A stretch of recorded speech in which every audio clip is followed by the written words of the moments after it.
Thomas has 3 different toys to deliver, and there are 3 different groups of children waiting for them. There is a truck with a scooter, a truck with a seesaw, and a truck with a ball and goal posts. First, Thomas is going to take a toy to the platform with 1 child. Which toy should he take? The ball and the goal posts? No, you can't play that game on your own. What about the seesaw? No, you need 2 for a seesaw. What about the scooter? Is that good for 1 child? Let's see.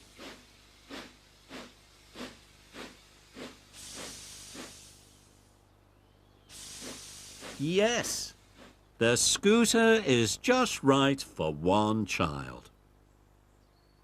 Now, Thomas is going to take a toy to the platform with a group of children. Which one should he take?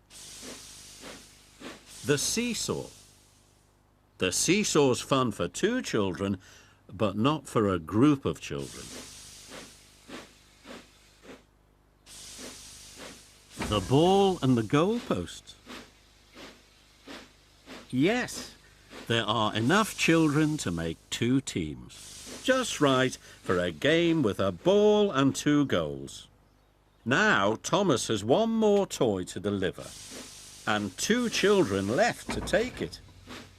Is a seesaw fun for 2 children? Yes, a seesaw is lots of fun for 2 children. Thomas has delivered all the toys, and all the children are happy. Well done, Thomas.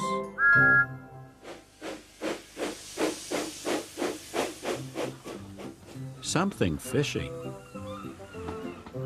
Arthur loves working on the island of Sodor. He is new to the railway and is still learning his way around.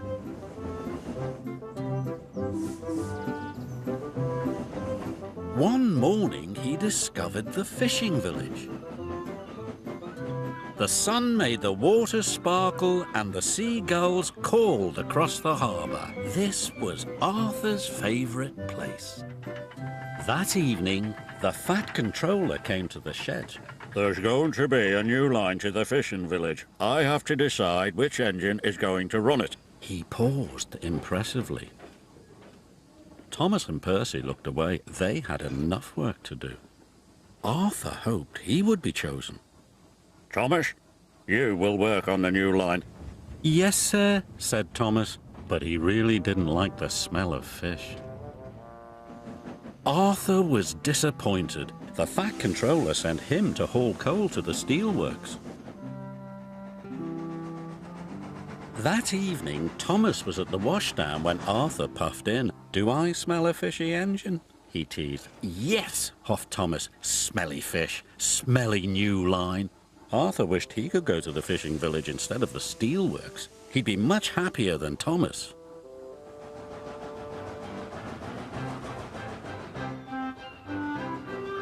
The next morning, Thomas was still grumpy. The fisherman had caught lots of fish. Hurry up, said Thomas. I'm a busy engine. And a fussy one too, said the fisherman. Just enjoy the fresh, salty smell of the fish. Phew, puffed Thomas. Thomas steamed as fast as he could along the line. But there was trouble ahead. Some faulty points sent his trucks one way, and Thomas onto the old pier rail.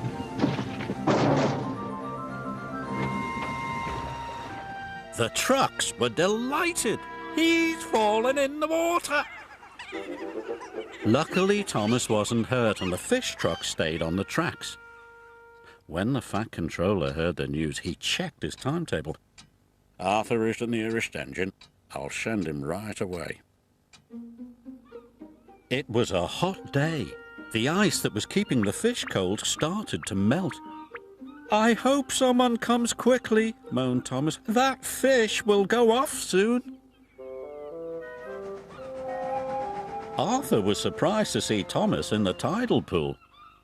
"Are you all right, Thomas?" "No, but I'll be much better when you take these fish away." "The breakdown van will be here soon," called Arthur's driver. Arthur knew he had to hurry.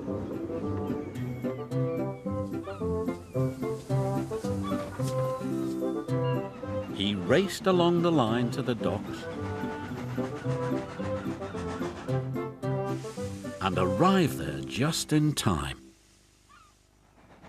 Later, Arthur went to see Thomas at the fitter's yard. "Thank you for helping me," said Thomas. "Thank you," said Arthur. "I wish I had the fishing village line all the time." "Then tell the fat controller, because I don't like fish." That evening, the fat controller came to the shed. "I need an engine to go to the fishing village while Thomas is being repaired," he said. "Any volunteers?" "Me," Arthur blurted out. "And please, sir, may I run on that line all the time? Thomas doesn't like fish, but I do." "Then the line is yours," said the fat controller. Arthur was delighted. The next morning, he puffed into the fishing village right on time. The smell of fish was everywhere, but he was sure he had the most beautiful line on the island of Sodor.